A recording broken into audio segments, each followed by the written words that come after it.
Morning guys, it is Tell with Oshawa Bushcraft. It is Saturday, January the 2nd today. We're outside Newtonville, Ontario. Now, long-time subscribers of the channel and members of the Oshawa Bushcraft Facebook group will recognize my old 82 pattern pack you see me carrying around everywhere I go. I got a lot of questions about this pack, and 2 years ago I shot not a review instructional video explaining some parts of this pack, and since then I've received a lot of comments and a lot of questions about it, people asking me to shoot a more in-depth video. We're going to take care of that today. Now we're going to shoot 4 mini videos today, and I'm going to break it down. The first one, we're just going to go over all the different parts of the pack, and if you had to buy one at a surplus store, what to look for as far as damage and condition. The second video, we're actually going to assemble the pack and show you how to put it together. Third video will be actually loading it, how to properly pack it, how to wear it. And then the fourth one, I'm going to go over my pack and show you all the different hacks and repairs and mods I've done. Now, a good piece of reference for this is the actual Canadian Forces PAM, or like instructions manual for the 82 pattern pack and web gear. I'm going to link to it in the description underneath this video, and I'm going to make it available as a PDF file in the Oshawa Bushcraft Facebook group. And Google will find it for you if you look hard enough. So we are going to get started with going through some of the pieces of this pack and what to look for in them. So stick around. Alright guys, so I should cover that I served in the Canadian military for just under 4 years, and this pack was still issue at the time, and I carried one when I was in. This is not the actual pack I carried. I had to give that one back. This is a replacement I got. Now I've assembled the pieces to make a second pack for you guys, so we can do that today just to show you guys. So these are all the components you're going to need if you're going to build one. Sometimes a surplus store might sell it in the pieces, or you might buy one with a certain part broken, and you might have to find that part. This is going to help you identify which part you need. So from the biggest to the smallest, we have the actual main pack, which is the actual the bag that makes up the pack. We have a frame. We have the shoulder strap assembly, sometimes called a yoke. We have the lower back pad, or the lumbar pad. We have the waist strap, we have the sleeping bag carrier straps, and we have the Mobius straps. I had to look it up, that's actually what they're called. And not shown in the picture is the sleeping bag carrier. It's usually sold separately, we'll get to that later. So let's have a closer look at the main bag. Alright guys, the biggest part of your pack is the main bag. This is the most likely part you're going to find sold separately, because it was commonly replaced, so surplus stores sometimes get these on their own. And they will try selling to you as a rucksack. It doesn't work without the frame. It's not like an Alice pack. Components to talk about here. Alright, like an Alice pack, it has 3 exterior pockets, and they're about the same size. Inside the bag, if you want to come in here, there is a radio carrier, like a lot of packs from that era had, and it held the, this is before my time, PRC-77 radio. It was about the size of a small VCR. You have a good, handy paracord drawstring that holds the main bag shut. Oversized main flap that secures just like an Alice pack does, with 2 straps and 2 ladder buckles in the front. Inside this pack, I don't know if these were always here, but it has a zippered compartment in here, which is a super convenient pocket. I don't remember my pack in the Army having this. I don't know if they all had that or not. The top half of this pack is a pocket. Actually, I'm going to demonstrate this one over here.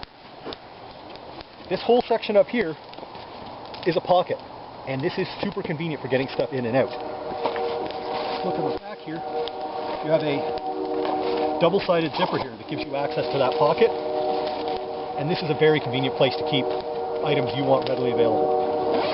Behind this zipper, you have a zipper be right at the top of the frame, right behind your neck, and this was for that radio we just talked about, so that you could run the cables for your mic and the antenna out one side, and you can leave the other side open to be able to get at the volume controls.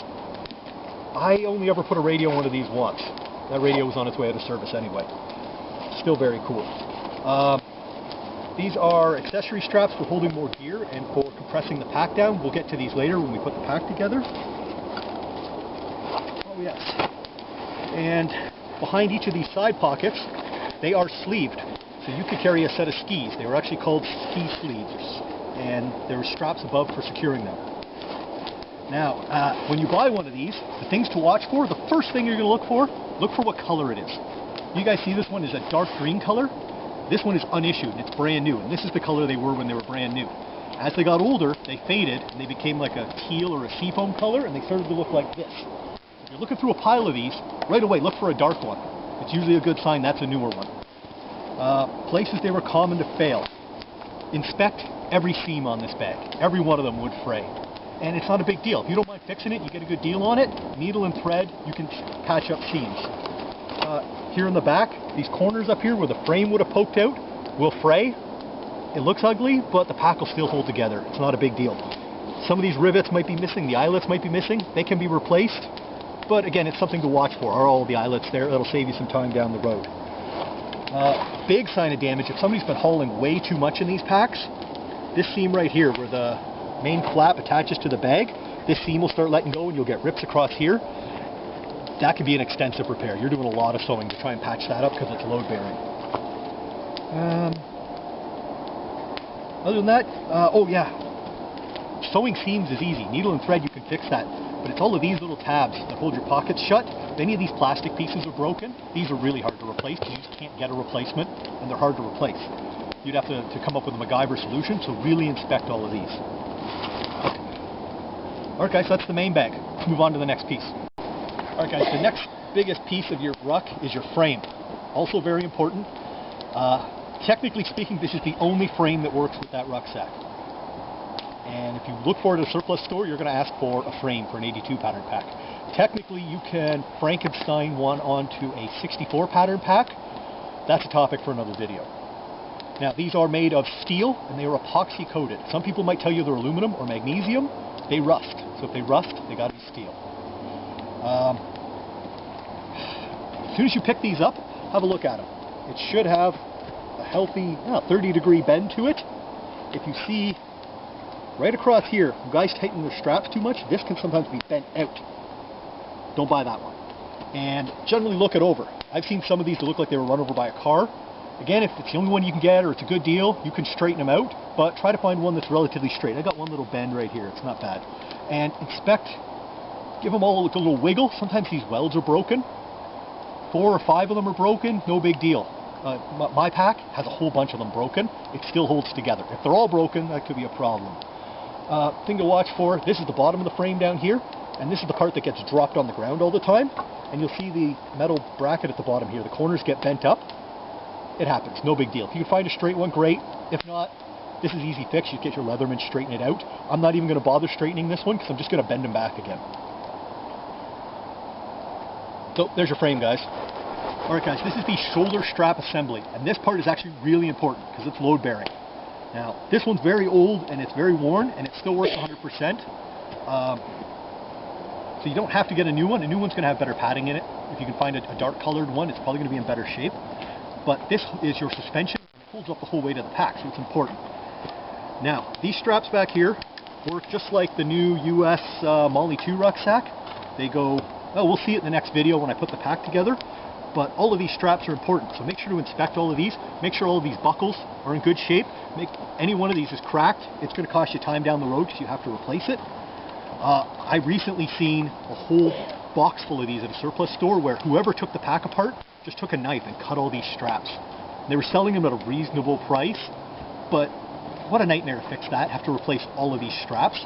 I would definitely just try and find one that was in good shape. So these straps are very important. Make sure they're in good shape. Next thing to watch for is up front here, just like most tactical backpacks or rucksacks, they have combat breakaway straps up here. For starters, make sure these are included, or you can buy them separately, but make sure you got them. It would suck to have this shipped and it shows up like this, and you got nothing to work with here. Another good point, make sure this plastic tab's in good shape, and make sure all of these tabs are in good shape. As you can see, this one was really frayed. I think I glued this one. Again, the important point to remember here is, oh yeah, see, look at that, come here. This one's broken. This is not a really critical part of the buckle, but it's a broken buckle. Something to watch for. Make sure all of these buckles and all these tabs are in good shape, and make sure that you have this part. Sometimes they'll sell that separately. Oh, there you go, guys. That's the shoulder strap assembly. Very important part. Inspect this very thoroughly. Make sure it's in good shape. Okay guys, this is the lower back pad lumbar support assembly. It is a pad with 3 straps on the back and 3 buckles. It's not rocket science, there's no moving parts. Again, make sure all these straps are in good shape. If you can't find one of these, you could improvise this part. You could figure out something else there, or if you're going to put an aftermarket waist belt on it, you're not going to need this at all. Just keep that in mind. And again, color kind of dictates condition. Darker color will be newer. So guys, this is the waist belt assembly. It's a 2-inch nylon strap with a buckle. Again, make sure the buckle's in good shape. These ones, the ones the Army used, were pretty rugged. They don't feel it, but they really lasted. It was rare to break one. But if you can't find one of these, you could improvise another 2-inch strap in here. Or again, if we're going to use an aftermarket strap, like I'll explain to you in the 4th video, you're not going to need this at all. Some of them also had a little Velcro tab in the back to keep it from sliding around. Wasn't critical. A lot of them were just removed. Alright guys, these are your valise carrier or sleeping bag carrier straps. And they are, I would say, 48 inches long. And they have either regular Fastex ladder buckles or these cool buckles on them.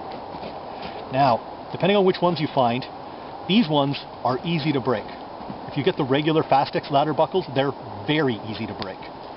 Neither of them were good, but if you can get one, these are a little better. Get these. Other than that, it's just about a 4-foot nylon strap. Again, if you can't find these, any 1-inch nylon strap will get the job done. Some guys even managed to cram a 2-inch nylon strap in. We'll get to that in the 4th video for mods. Again, if you can't find one of these, go to your local outdoor store and buy a standard 1-inch nylon strap. That'll get the job done. Alright guys, the last piece we're looking for here is called a Mobius Strap. I looked it up, that's actually what it calls it in the PAM, and I figured out why. If you guys could figure out why, by all means post it up in the comments here.